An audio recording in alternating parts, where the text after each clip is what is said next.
할렐루야. 사랑하는 성도님들, 이제 2022년 1월의 첫 주를 마감하는 또 금요일 저녁 시간입니다. 이제 물론 주말이라는 내일이 있지만 주 5일째 하에서는 오늘이 또 그러한 날이라고 생각이 되어집니다.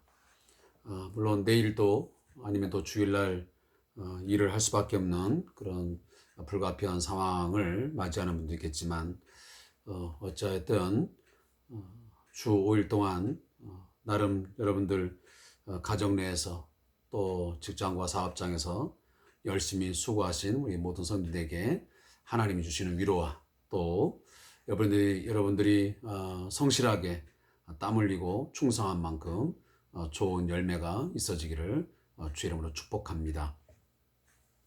오늘은 2022년 1월 7일 금요일 저녁 시간을 맞이해서 함께 주3교재 39페이지를 참고하시면서 오늘 말씀의 은혜를 나누겠습니다. 찬송가 342장 우리 너 시험을 당해 죄짓지 말고 우리 찬양을 함께 드리면서 예배자를 나가겠습니다.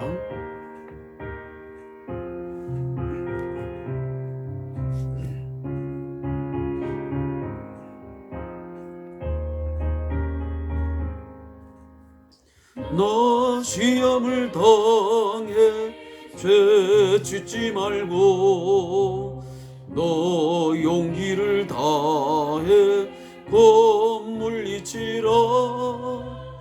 너 시험을 이겨 새 힘을 얻고 주 예수를 믿어 늘 승리하라. 우리 구주의 힘과 그의 위로를 빌라. 주님 내 편에 서서 항상 도우시리. 내 친구를 삼가 잘 선택하고 너 언행을 삼가 늘 조심하라. 너 열심을 다해 늘 충성하고 온 정성을 다해 주 봉사하라. 우리 구주의 힘과 그의 위로를 빌라. 주님 내 편에 서서 항상 도우시리.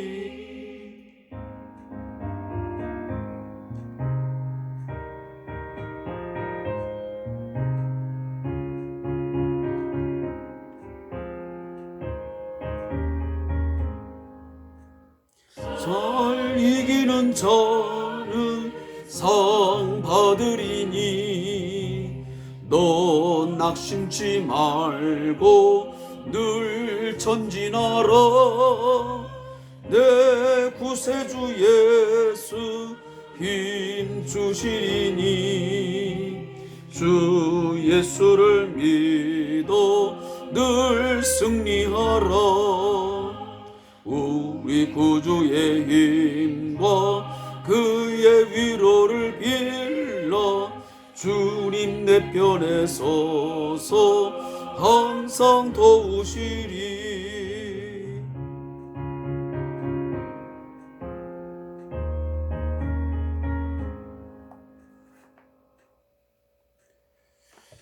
아멘.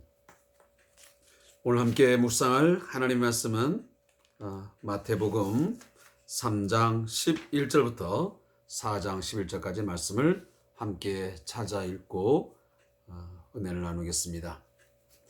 신약성경 312페이지 제가 갖고 있는 성경을 기준으로 해서 말씀을 드립니다. 신약성경 죄송합니다. 신약성경 4페이지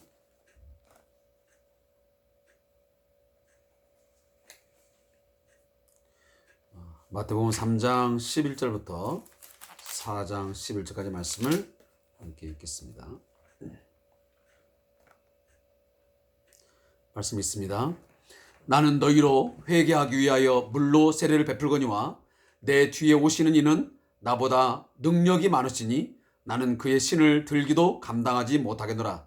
그는 성령과 불로 너희에게 세례를 베푸실 것이요 손에 키를 들고 자기의 타작마당을 정하게 하사 알곡은 모아 곡간에 들이고 쭉정이는 꺼지지 않는 불에 태우시리라. 이때에 예수께서 갈리로부터 요단강에 이르러 요한에게 세례를 받으려 하시니 요한이 말려 이르되 내가 당신에게서 세례를 받아야 할 터인데 당신이 내게로 오시나이까. 예수께서 대답하여 이르시되 이제 허락하라. 우리가 이와 같이 하여 모든 의를 이루는 것이 합당하니라 하시니 이에 요한이 허락하는지라. 예수께서 세례를 받으시고 곧 물에서 올라오실새 하늘이 열리고 하나님의 성령이 비둘기같이 내려 자기 위에 임하심을 보시더니 하늘로부터 소리가 있어 말씀하시되 이는 내 사랑하는 아들이요 내 기뻐하는 자라 하시니라.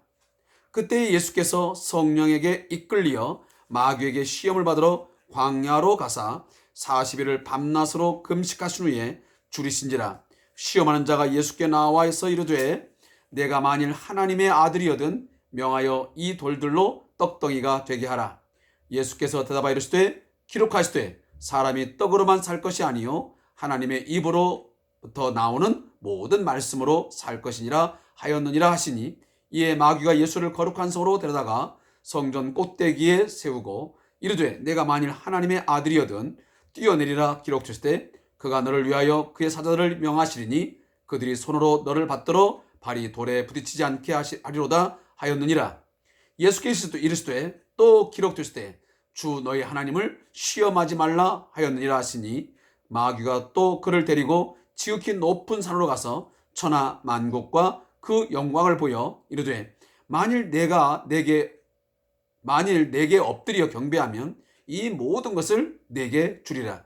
이에 예수께서 말씀하시되 사탄아 물러가라. 기록되실 때 주 너희 하나님께 경배하고 다만 그를 섬기라 하였느니라.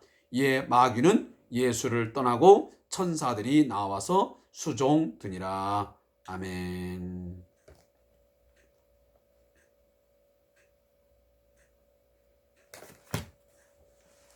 자, 오늘 함께 읽은 본문의 말씀 두 부분으로 나누어서 우리 함께 묵상하도록 하겠습니다.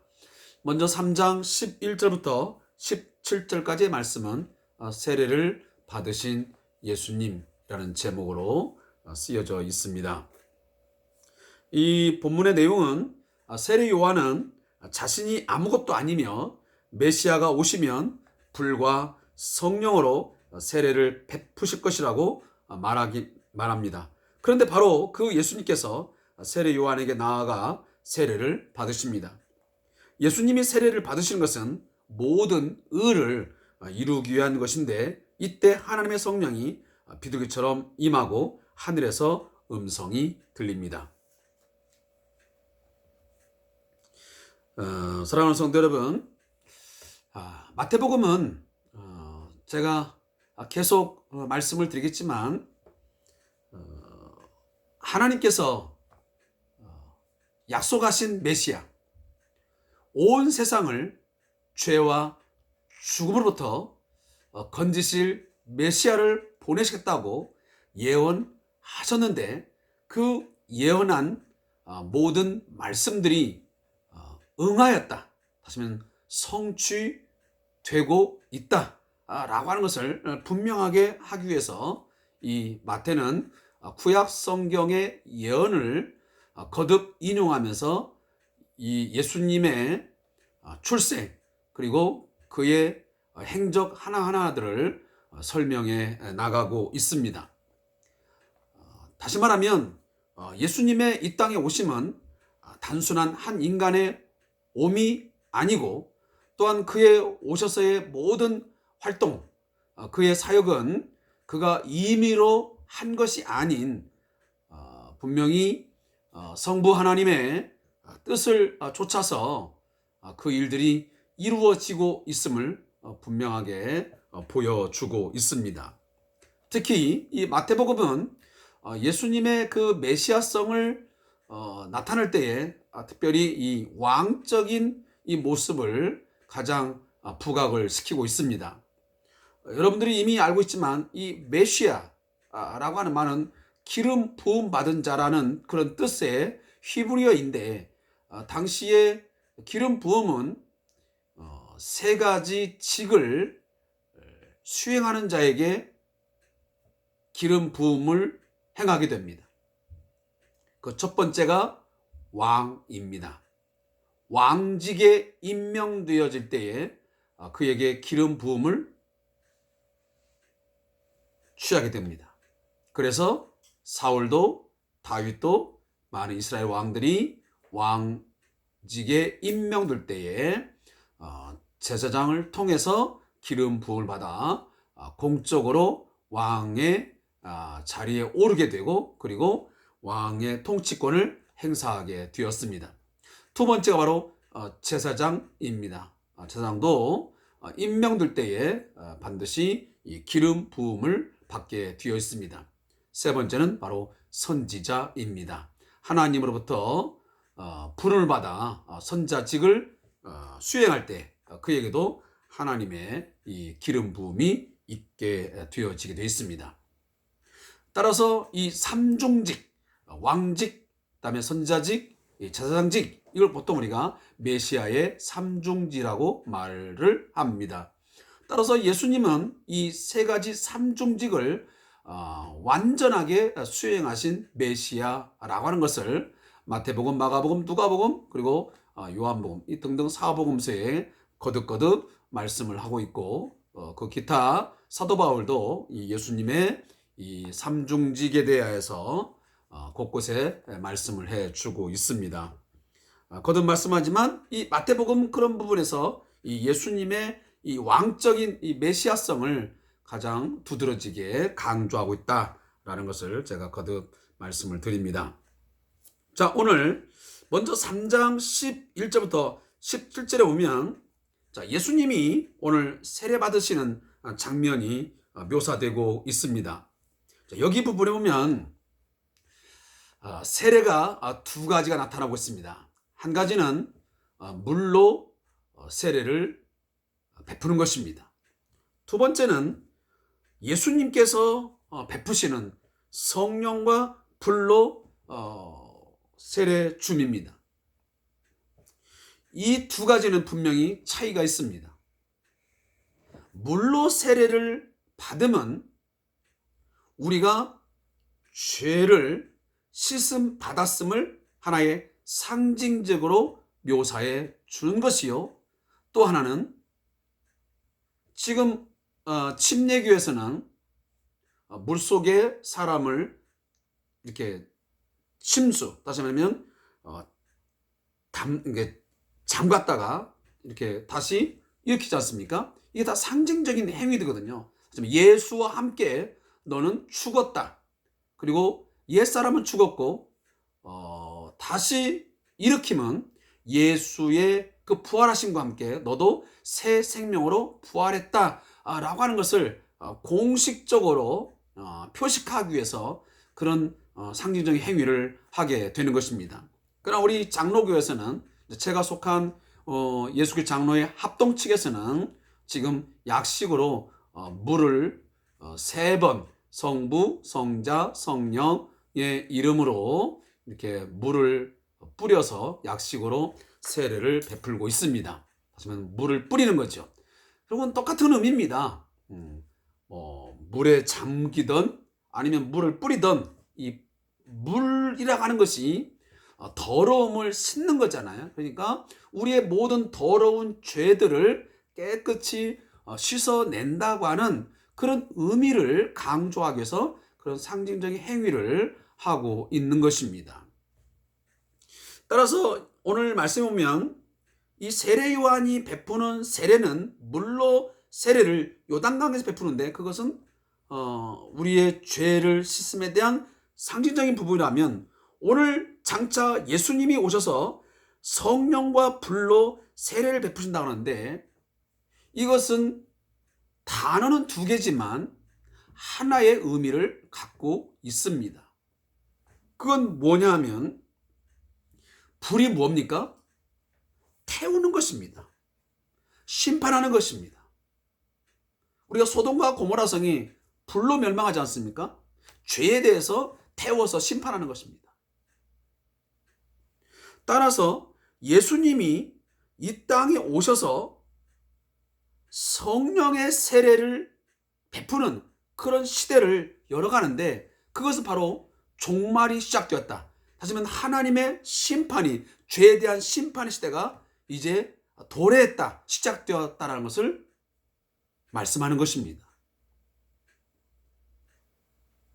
예수 그 자신의 사역들을 통해서, 말씀을 통해서 이 세상이 죄를 회개하지 아니하고 그 죄를 끝까지 고집하며 행할 때에 그 하나님의 엄중한 그 심판이 이제 그를 통해서, 예수를 통해서 온전히 이 땅 위에 실현된다는 것을 오늘 말씀을 하고 있습니다. 따라서 이 성령과 불이라는 단어는 두 개지만 하나의 의미라는 겁니다. 하시면 심판의 불, 이 심판의 불을 행사하는 그런 성령의 역사하심이 있게 될 것을 말씀하고 있습니다. 우리는 이미 성령을 받은 자입니다. 근데 그 성령의 역사하심 속에는 죄를 깨닫게 하시고 그 죄를 회개케 하시죠. 근데 그것을 거부하고 끝까지 죄를 먹고 마시며 악행을 행하는 자에게는 결국은 이 불로 태우는 그 심판하는 그런 심판이 그 악인에게 행해진다는 것을 오늘 본문이 말씀하고 있는 것입니다.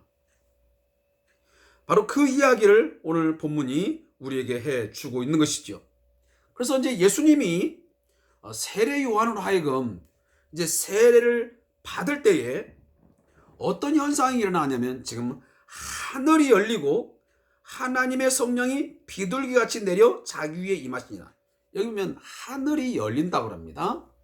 자, 이 하늘이 열린다는 것은 이게 유대 묵시 문학을 이해를 하셔야만 이 내용은 그 내용을 정확하게 파악할 수 있는, 유대의 그 묵시 문학에 보면 보통 유대인들은 이 하늘이 열린다고 하는 것은 하나님의 신이 임하는 것인데, 그 신이 임함을 통해서 뭔가 하나님의 계시가 시작된다라고 그렇게 믿었던 것입니다. 따라서 이 마태는 이 예수님이 세례를 받을 때 하늘이 열렸다라고 하는 이 내용을 쓰심을 통해서 이제 하나님의 계시가 이 예수를 통해서 좀 더 확실하게 그리고 분명하게 시작되는 그런 새로운 시대가 열렸다고 하는 것을 말씀하는 것입니다. 그럴 때 하나님의 계시가 이제 예수님을 통해서 좀 더 완전하게 확실하게 보여지는데, 들려지는데, 그때 하나님의 성령이 비둘기같이 임합니다. 자, 여기 비둘기같이 임했다고 하는 것은 여러 가지 학설이 있지만 저는 그 학설을 주장합니다. 그건 뭐냐면, 그 비둘기가 사뿐히 그 내려앉는 그런 모습을 연상하는 것입니다. 아마 여러분도 공원이나 어떤 그 길을 가다 보면 비둘기가 날아가다가 앉는 걸 보면 독수리나 그 기타의 맹수처럼 앉는 게 아니고 굉장히 사뿐하게 자연스럽게 앉는 그런 모습을 보셨을 것입니다.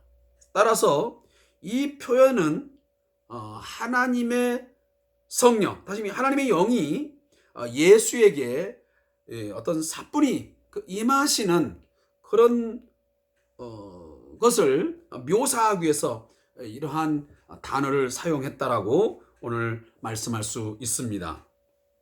그러면서 그 하나님의 성령이 예수에게 임할 때에 하늘로부터 소리가 있습니다. 이게 뭡니까? 하나님의 계시가 내려온 것입니다. 그 음성이 뭐냐면 내 사랑하는 아들이요 내 기뻐하는 자라 그랬습니다. 이건 시편 2편 7절을 인용한 말씀입니다. 여러분 잘 알다시피 시편 2편은 메시아 시입니다.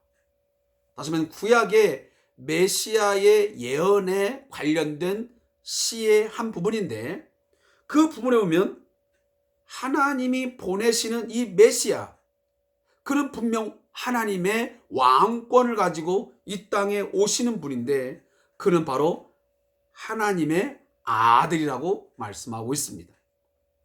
여러분 사무엘하 7장에도 보면 이 메시아는 하나님의 아들이라고 하는 칭호를 갖습니다. 그래서 우리가 그 사람의 아들, 사람의 또 하나님의 아들이라는 것이죠.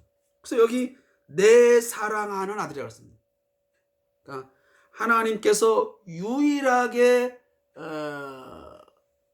어떤 독특한 그런 사랑하는 아들, 바로 예수가 바로 그 하나님의 왕권을 가지고 그 아버지가 가지고 계시는 모든 권세와 그 능력, 그 권위를 가지고 이제 상속받아 이 세상에 와서 그 하나님의 통치권을 행사하는 그 메시아로 왔다 하는 것을 지금 선언하고 있는 것입니다.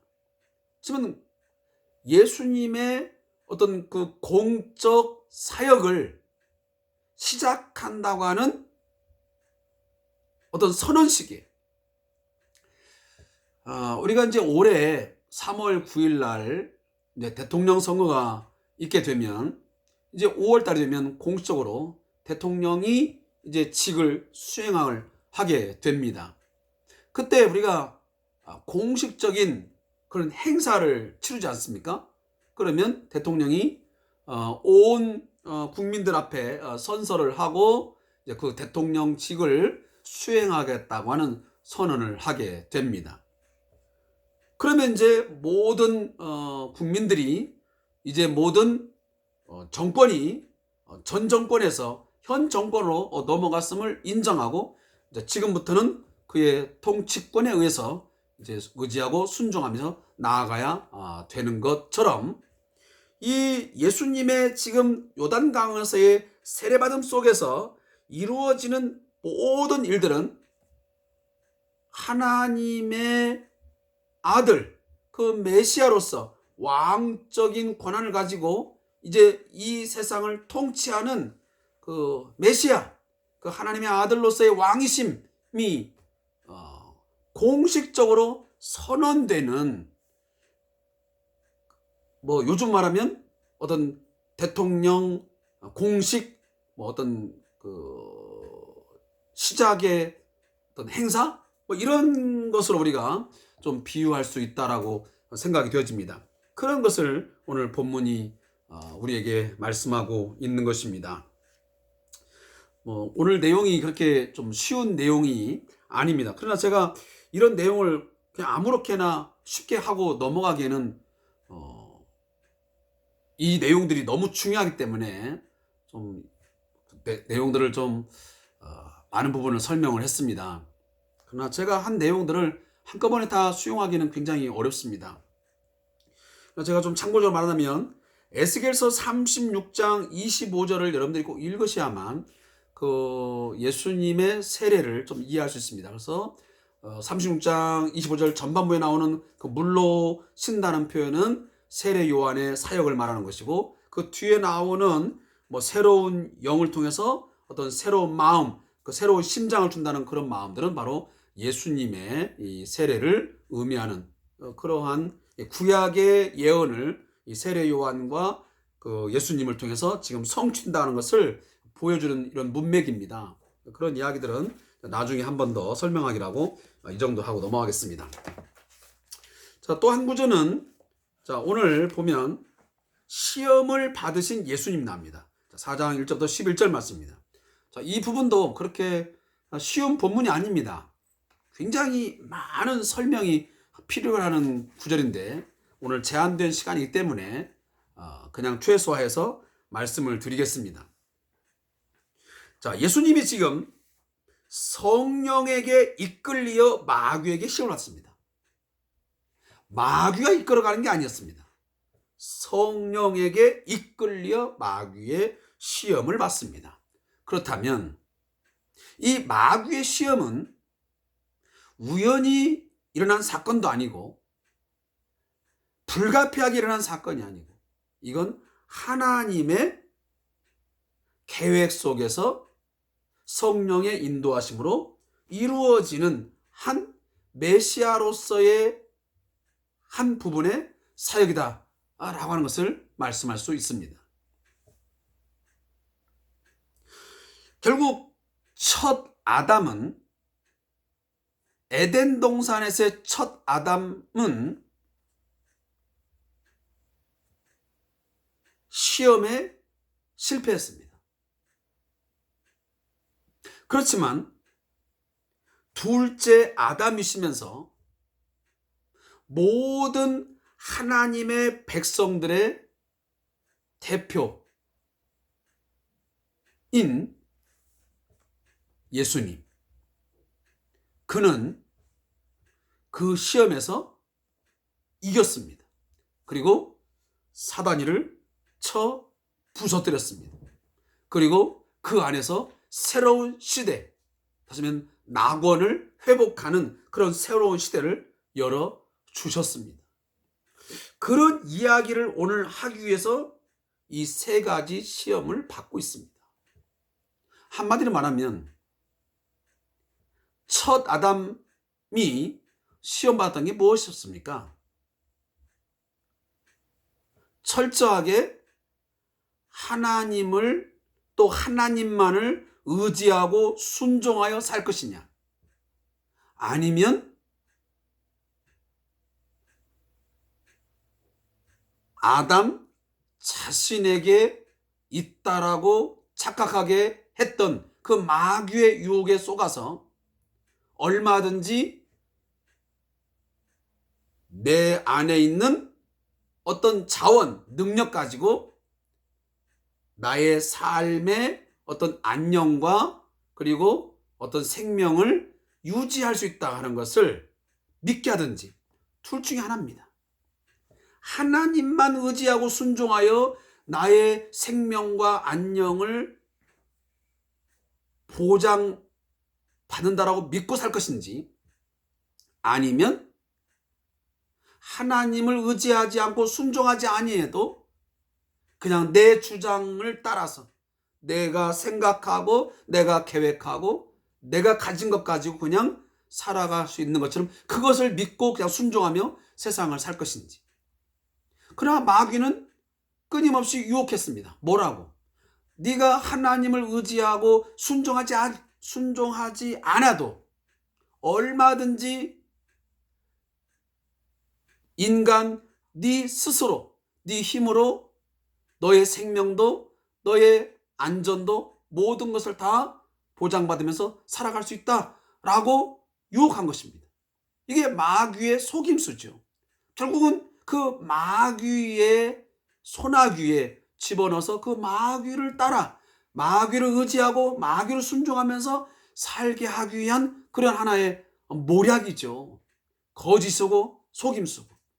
그러나 이 두 가지 갈림길에서 결국은 첫 아담은 무엇을 선택했습니까? 결국은 마귀의 속임에 그 거짓에 속아가지고 결국 자기 주장대로 살려다가 사망의 형벌을 받게 되었고 결국 낙원에서 쫓겨남을 당했습니다. 그렇지만 오늘 마귀가 하고 있는 예수님에게 주었던 이 세 가지, 그 세 가지의 떡시험, 또 하나는 그 성전 꼭대기에서 뛰어 내리라는 것, 또 마귀 자신에게 뭐하는 것, 절하라는 것, 이 모든 것 하나하나가 전부 어떤 내용을 담고 있냐면 하나님을 의지하고 하나님을 순종하지 말고 뭐하라? 결국은 너를 하시면 마귀에게 절을 하고 그리고 인간 스스로 그냥 살아가게 하는 그런 여전히 에덴 동산에서 시험했던 그런 모습들을 예수님에게 똑같은 형태로 하고 있습니다. 첫 번째 나왔던 이 떡을 여기 보면 자 거기 보겠습니다. 3절 보니까 이 돌들로 떡덩이가 되게 하라. 자 여기 보면 떡덩이. 자 돌을 떡덩이 바꾸래. 자, 이건 뭐냐니까? 결국은 떡의 문제, 먹는 것 문제란 말이에요. 근데 예수님이 뭐라고 말하냐면 사람은 무엇을 먹을까? 이 먹는 것 가지고 살아가는 것이 아니고 그 모든 것을 제공하시는 그 하나님의 말씀, 하나님의 입으로부터 나오는 모든 말씀으로 살 것이라.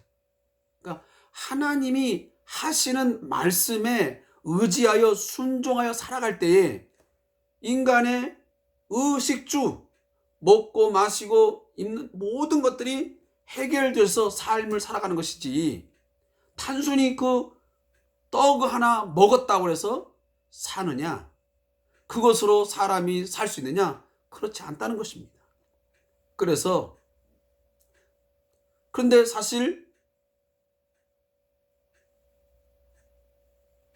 광야 40년 동안 하나님의 백성의 대표였던 첫 번째 이스라엘 사람들, 이스라엘 민족들 어땠습니까? 떡 문제에 넘어졌습니다. 광야 생활하면서 하나님을 향하여 원망하고 불평하지 않습니까? 뭐하다고? 배고파 죽겠다고. 그걸 때문에 막 하나님을 막 원망하잖아요. 모세를 원망하잖아요. 결국은 하나님이 주시는 만나와 메추라기를 먹음을 통해서 그들이 살게 되잖아요. 그럼 뭘 말하는 거예요? 너희에게 당장 눈앞에 보여지는 그거 먹는 것이 너희의 생명을 지켜주는 게 아니고 결국은 너희의 모든 먹고 마시는 모든 문제가 너희의 생명의 생명을 얻고 생명을 잃고 하는 것은 그건 하나님의 손에 있다. 하나님이 주시느냐 주시지 않느냐 그거에 따라 달려있다는 것을 오늘 보여주는 것이지요. 자, 그런 문제를 했던 것이고 또 두 번째 시험도 보면 하나님이 예수 너를 보호해 주는지 안 주는지 천사를 보내서 네가 이 성전 꼭대기에 뛰어낼 때에 천사를 보내서 보호해 주는지 안 해주는지 한번 시험해보라 라고 제안을 합니다. 하나님의 보호를 의심하게 만드는 것입니다. 그때 예수님이 뭐라 하냐면 주 너의 하나님을 시험하지 말라 라고 말씀하시면서 바로 신명기 6장 16절의 말씀을 통해서 그 사단이의 시험을 극복하십니다. 이게 뭐냐면 하나님의 보호하심, 하나님의 인도하심에 대해서는 하나님의 백성들은 추워도 의심하지 말아야 됩니다. 하나님을 시험하시면 안 됩니다.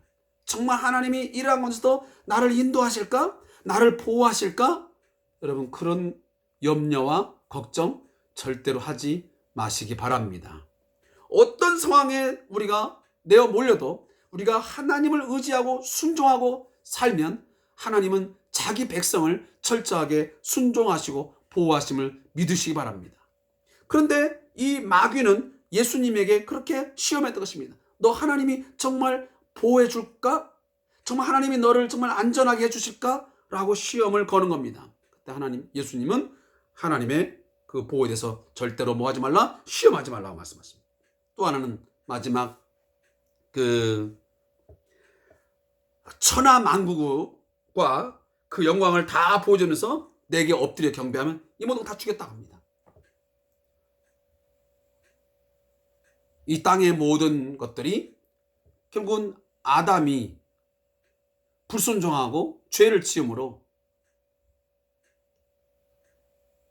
이 땅의 권세들이 이제 그에게 손에 있는 것처럼 이야기를 하면서 예수님에게 제안을 합니다. 내가 가진 이 모든 천하만국과 그 영광, 이런 것들을 나한테 절하면 내가 너 다 주겠다.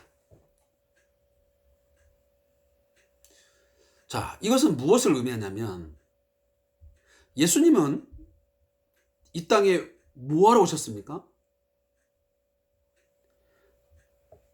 인간이 죄로 말미암아 잃어버린 이 모든 영광을 무엇을 통해서?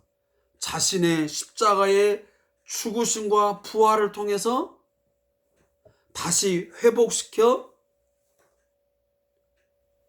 주시기 위해서 이 땅에 오신 것입니다. 그런데 오늘 마귀는 예수님에게 이렇게 제안하는 겁니다. 당신이 굳이 이 땅에 와서 십자가에 꼭 죽어야만 되겠습니까? 당신이 십자가에 죽지 않고 고난당하지 않아도 내가 이 모든 것들 내가 당신에게 주겠소. 돌려주겠소. 라고 제안한 것입니다. 그러나 여기에 대해서 주님은 말씀하십니다. 사탄아 물러가라. 주 너의 하나님께만 경배하고 다만 그를 섬기리라. 뭐라고 말하냐면 예수님은 자신의 사역에 대해서 분명한 자기 인식이 확실했습니다. 내가 이 땅에 온 것은 뭐하러? 하나님의 영광과 그리고 이 천하만국의 모든 것들을 다시 인간 세상에서 회복시키기 위해서는 반드시 이 죄를 씻고 이 죄를 제거하고 의를 회복하기 위해서는 자신이 십자가에 죽으셔야만 된다는 사실을 그는 확실하게 인식했기 때문에 이 사단이의 유혹에 절대로 그는 순종하지 않습니다. 자, 이런 것들을 보면서 저는 여러 가지 내용들을 쭉 더 이야기할 수 있겠지만 이거 한 가지만 다시 한번 반복하고 지나가겠습니다. 사탄이는 지금도 우리들을 다양한 방법을 통해서 우리를 유혹합니다. 시험합니다. 뭐라고? 당신이 또 인간들이 하나님만 의지하고 하나님만 순종하는 것이 아닌 또 다른 그 무엇을 의지하고 순종하여도 얼마든지 인간 세상의 유토피아를 아니면 당신의 삶을 더 윤택하게 더 풍성하게 풍요롭게 만들 수 있다라고 그렇게 우리에게 지속적으로 메시지를 던집니다. 이러한 유혹에 많은 사람들이 넘어집니다. 그 유혹의 늪에 빠져듭니다. 그래, 우리가 하나님을 의지하고 하나님을 순종하여 그의 뜻을 쫓아가며 사는 것은 너무도 힘들고 때로는 고난이 따르고 희생이 따르고 당장 눈앞에 보여지는 건 없고 그런데 세상이 보여주고 마귀가 뭔가 우리에게 들려주는 그 소리를 듣고 있느라면 그 말이 꼭 맞는 말이고 그것이 현실적이고 굉장히 합리적인 그러한 메시지이기 때문에 우리가 그것들을 거기에 귀를 기울이고 쫓아간다 그 말이에요. 사랑하는 성도 여러분,